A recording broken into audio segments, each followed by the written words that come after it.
Good morning, children. Good morning, ma'am. Last class, we started with the chapter Sexual Reproduction in Flowering Plants. And today we'll be continuing with the same chapter. So before I proceed, let me ask you some questions to check whether you have followed last day's portion. We learned about sporogenous tissue. Where can you find this sporogenous tissue? Evelyn? Center of the microsporangia. When? When What the stage? anther is young. When the anther is young, at the center of microsporangium, you can see some homogeneous cells, similar cells which are compactly arranged. You call it as sporogenous tissue. And we learned about the structure of a microsporangium, and I told that it's covered by, it is having 4 wall layers. Which are those 4 wall layers? Naureen? Epidermis, endothecium, medullus, and tapetum. Tapetum. And what are the functions performed by these layers? The first 3 layers, Gayatri, what are the functions performed by the first 3 layers? They provide protection Ah. and they help in breaking open the pollen sacs. Okay, breaking open or the dehiscence of the anther to release the pollen grains. And what is the function performed by tapetum, Rijas? Tapetum nourishes the developing pollen grains. Pollen grains. And what we learned about the structural features of this tapetum, Michael? They have dense cytoplasm. And they are multinucleated. Okay. So we'll proceed. And next what we are going to learn is about microsporogenesis. Genesis means formation. So microsporogenesis means formation of microspores. So let's learn.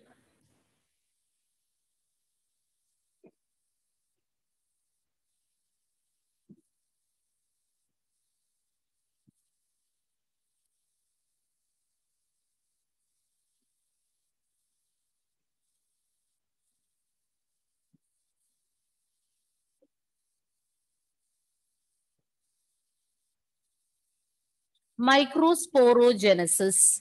And as the anther is developing, so I told when the anther is in the young stage, at the center of microsporangium, you can find compactly arranged similar cells, and you call it as sporogenous tissue. But as the anther develops, each cell of the sporogenous tissue, a group of cells are there in the center.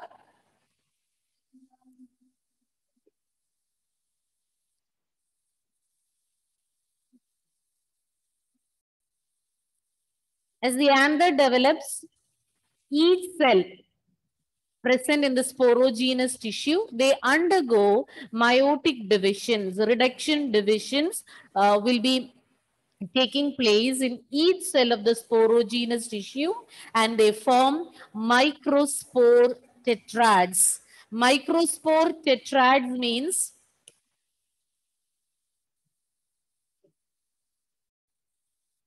so as the anther is developing, each cell present in the sporogenous tissue, they will undergo repeated meiotic divisions and they will form microspore tetrads. Microspore tetrads in the sense they are forming pollen grains or groups of, or they form groups of 4. That is why you call it as microspore tetrad. So each cell in the sporogenous tissue, they will undergo meiotic division and they will form a group of 4 microspores. Since they are forming a cluster of 4 cells or 4 microspores are being formed from each cell of sporogenous tissue, you call it as microspore tetrads. I'll repeat it once again. When the anther is in the young stage, at the center of the microsporangium, you can see a mass of cells. You call it a sporogenous tissue. And these cells are compactly arranged and they are homogeneous cells, similar cells. But as the anther undergoes development, each cell in the sporogenous tissue, they will undergo meiotic divisions and result in the formation of 4 microspores. Since they are forming a cluster of 4 cells, you call them as microspore tetrads. Each one is a potential pollen or microspore mother cell. Just a minute.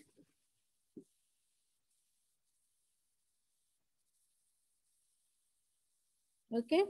Each one is a potential, each one in the sense, each cell in the sporogenous tissue, a potential pollen mother cell, or even you can call it as microspore mother cell or MMC. So each cell present in the sporogenous tissue is a potential pollen mother cell, means each one is having the potential to produce pollen grains or microspores. The formation of microspores, you call it as microsporogenesis. So when a pollen mother cell undergoes meiotic divisions and form microspores, you call the processes microsporogenesis. Genesis is a term which is used to say that something is being formed. So here microsporogenesis means formation of microspores. From where are they formed? From pollen mother cells. So you can define it as the formation of microspores from a pollen mother cell. Microspore mother cell or pollen mother cell, both you can say MMC. But MMC for megaspore mother cell, we denote it as MMC to avoid confusion. You can represent pollen or microspore mother cell as PMC and megaspore mother cell as MMC. Okay, so to avoid confusion, so this one you can call it as PMC or pollen mother cell. You can even call pollen mother cell as microspore mother cell. And the process by which microspores are formed from a pollen mother cell through meiotic divisions or through meiosis is known as microsporogenesis. I'll repeat it once again. We were discussing about microsporogenesis as the anther is undergoing development, or as the anther develops, the cells present in the sporogenous tissue, each one will be undergoing meiotic division and they will be forming a group of 4 cells or microspore tetrads. And each cell present in the sporogenous tissue can be considered as a potential pollen mother cell or microspore mother cell. And this microspore, the process by which the microspore mother cell undergoes meiosis and forms microspores is known as microsporogenesis. Is it clear, children? Yes, ma'am. Okay. Now moving on to the next slide. As the anthers mature and dehydrate, the microspores will dissociate from each other and develop into pollen grains. So you know that it is these pollen grains, it is these microspores that will change into pollen grains. But as soon as they are formed, you call it as microspores and they later develop into pollen grains. So microsporangium is same as pollen sac, and the microspores formed will develop into pollen grains. As the anthers mature, further they undergo maturation and they get dehydrated. The water content will be becoming lesser and lesser. They get dehydrated. So what happens is these microspores, they also get separated. So when the anther is undergoing dehydration, the microspores formed inside, as you can see in the picture, they will dissociate, they'll get separated from each other and they develop into pollen grains.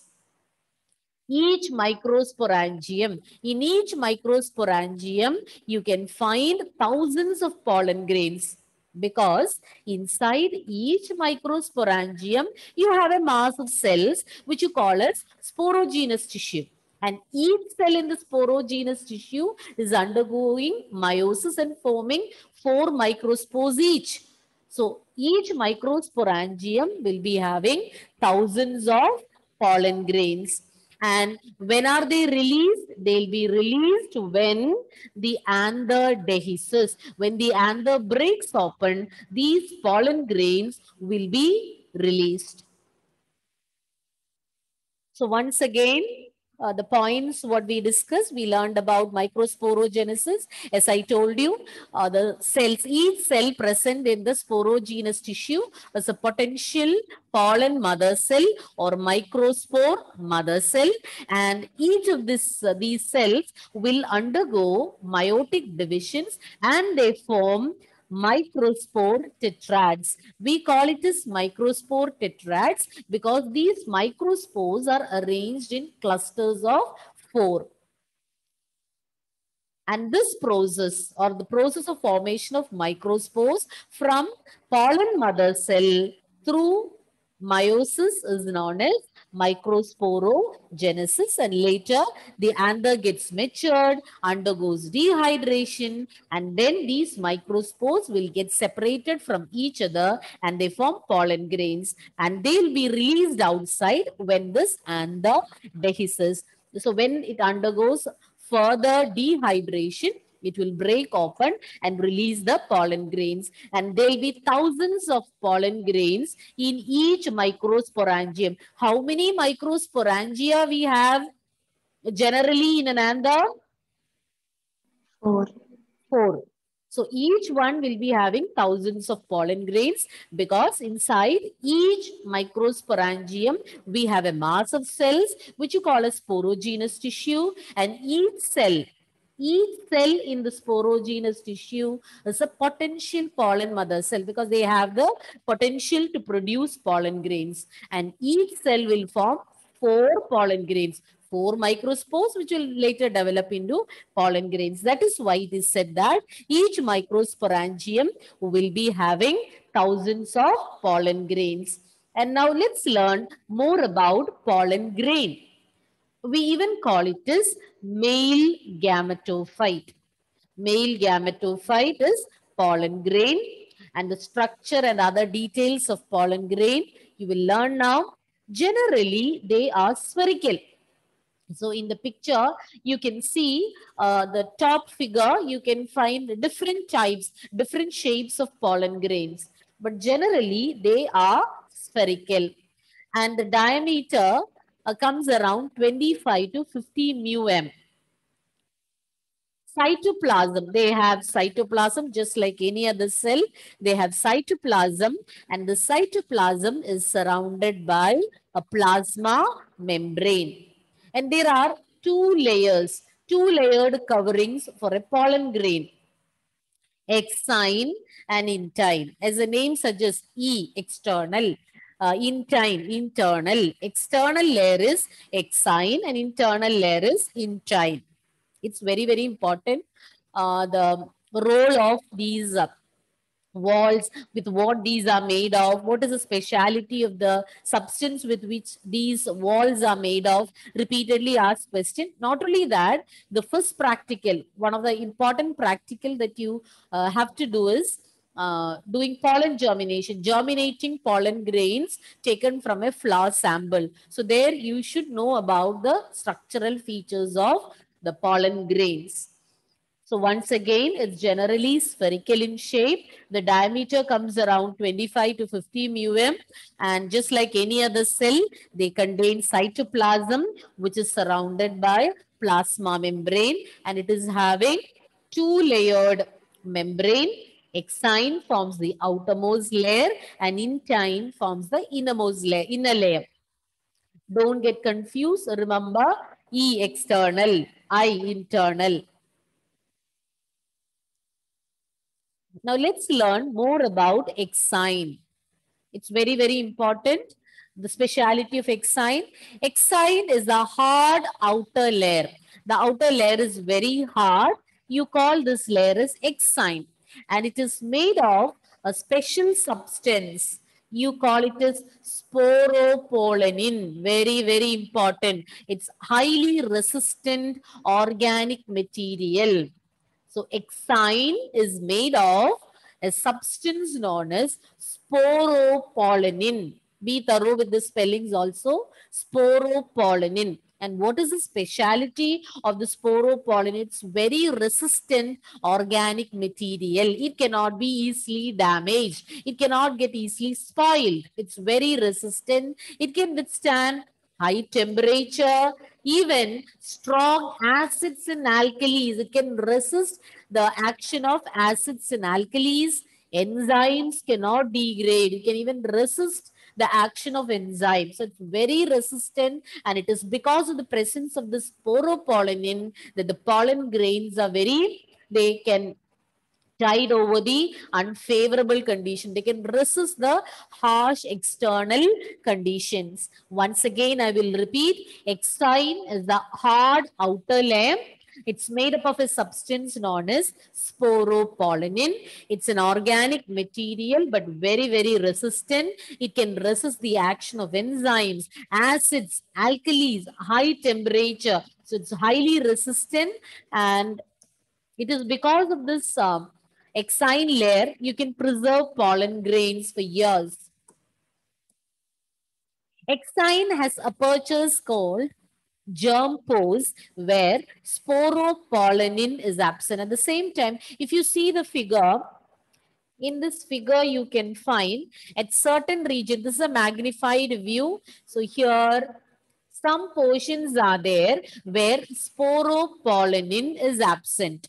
And children, here in the figure, the pollen grain, what you're seeing, it's having spike-like structures on the outer wall, or exine is provided with some spike-like structures, but it can differ from pollen grain to pollen grain. Some will be having smooth surface, some will be having some other projections. So they come in different patterns and designs, but the basic structure will remain the same. The main two layers will be exine and intine.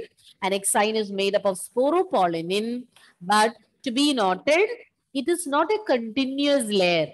Exine, which is made up of sporopollenin, they are not forming a continuous layer. In between, you can find some openings. You call it as germ pore. Any guesses why this germ pores or why these germ pores are essential? Any idea, children? Why these germ pores should be present? Are you there? For it to get attached to the stigma. After that, what they do? After getting attached to the stigma? Travel. Create the pollen tube. If the pollen tube has to come out and the entire area or the exine, if it is forming a continuous layer, already you learned about the features of sporopollenin. It's very resistant. So if it is forming a continuous layer, then it will be difficult for the pollen tube to be formed. So in order to facilitate the formation of pollen tube, the germination of pollen to form pollen tube, some gaps are there in between, some apertures are there in between, and you call these openings as germ pores. Pollen grains are preserved as fossils due to the presence of sporopollenin. They can remain as fossils, you can preserve them, because it cannot get easily spoiled because of the presence of sporopollenin. And as I already told you, exine comes in different patterns and designs. So depending upon the flower sample or depending upon the flower, the pollen grains can also have different designs and patterns. Some can have a smooth surface, some will be having spikes, some other projections. So it depends. In the figure also you can see different types of pollen grains, but the basic structure remains the same. The presence of exine and intine will be found in all the pollen grains. Hope you have understood the details of exine. Now we'll move on to intine. Intine is the inner wall. It's thin and continuous, whereas exine was not a continuous layer. Why? Because some pores are there in between, minute pores are there in between. That is to facilitate the formation or germination of pollen to form pollen tubes. But this is a continuous layer. It is made up of carbohydrates like cellulose and pectin, no sporopollenin. It's not that hard as in the case of exine. It's made up of cellulose and pectin. Okay, before I proceed, let's see what have you understood.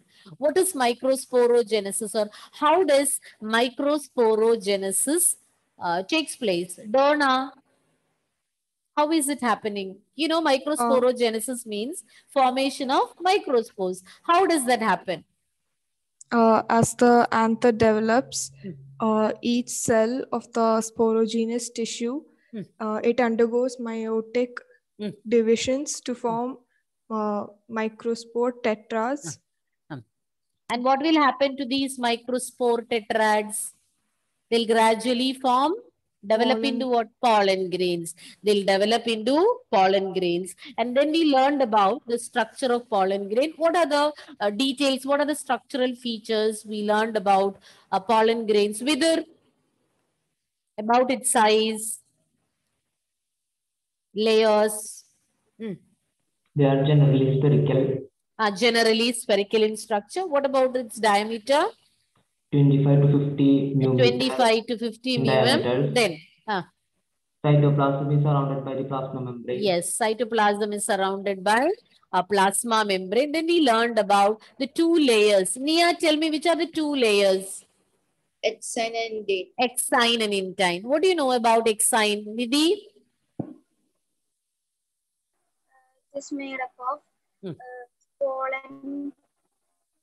Sporopollenin. Sporopollenin. Repeat. Sporopollenin. It have. What is special about sporopollenin? What is its nature? Acids and alkalis.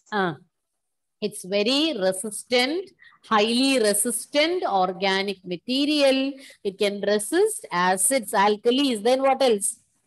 What else it can resist? Only acids and alkalis? Temperature. High temperature and even enzymes. What else, Sharon? Continue.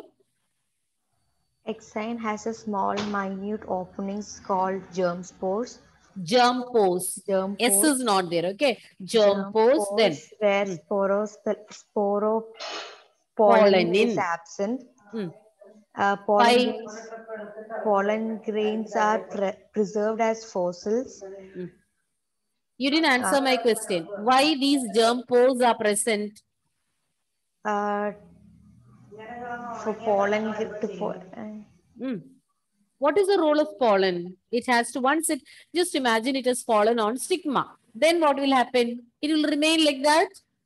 No. What is its function? It will, what will happen to the pollen after it has landed on the stigma? Nevin? Once pollen lands on a stigma, what will happen? If it is a compatible pollen, what is the next thing happening? The pollen tube germinates from the germ. Pollen germinates and forms pollen tube. Now coming back to Sharon. Why do these pollen grains have germ pores? To germinate. And for the pollen tube to emerge. So if this exine was a continuous layer with the sporopollenin, then it won't be that easy for the pollen tube to come out of the pollen. So in order to facilitate the germination of pollen and formation of pollen tube, sporopollenin is not a continuous layer. It will have some gaps in between. You call it as germ pores. And which is the other layer? Inner layer. Lydia? Intine. Tell me about intine. It is made up of two substances, I said. Which are the substances that make up intine? Sania? Cellulose and peptide. Louder. Cellulose and pectin. Cellulose and pectin. Lydia, what were they? Cellulose and pectin. Cellulose and pectin. Why in between relevant? So cellulose and pectin are the two substances with which layer intine is made of. Rijas? I felt you got distracted in between. Now, continuing.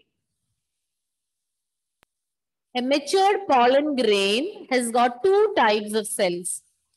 In a matured pollen grain, two cells are present, and these are vegetative cell and generative cell. Vegetative and generative cell, and in the figure given here, you can see both vegetative and generative cell. The bigger one, that is vegetative cell, and the smaller one, generative cell. So a matured pollen grain has got two types of cells, vegetative cell and generative cell. And as you can see in the figure, vegetative cell is bigger. It has abundant food reserve and a large irregularly shaped nucleus. So from the figure itself, it is clear.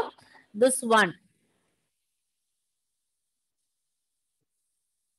So this forms the vegetative cell. It's having an irregularly shaped nucleus and it is having food stores, abundant food reserve, and the size is bigger. I'll repeat once again. Vegetative cell is bigger in size. It has got abundant food reserves and a large irregularly shaped. It's not spherical.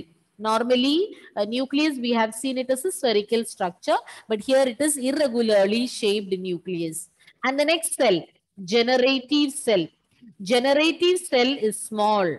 Vegetative cell is big, generative cell is small, and this will float in the cytoplasm of the vegetative cell. So generative cell is small, and as you can see in the figure, it is present or it is floating inside the large vegetative cell. Once again, vegetative cell is bigger. It is having abundant food reserves and a large irregularly shaped nucleus, whereas generative cell is small. It floats in the cytoplasm of vegetative cell, and as such, the shape is spindle-like. Spindle-like means tapering at both ends, dense cytoplasm, and a nucleus. I'll repeat once again.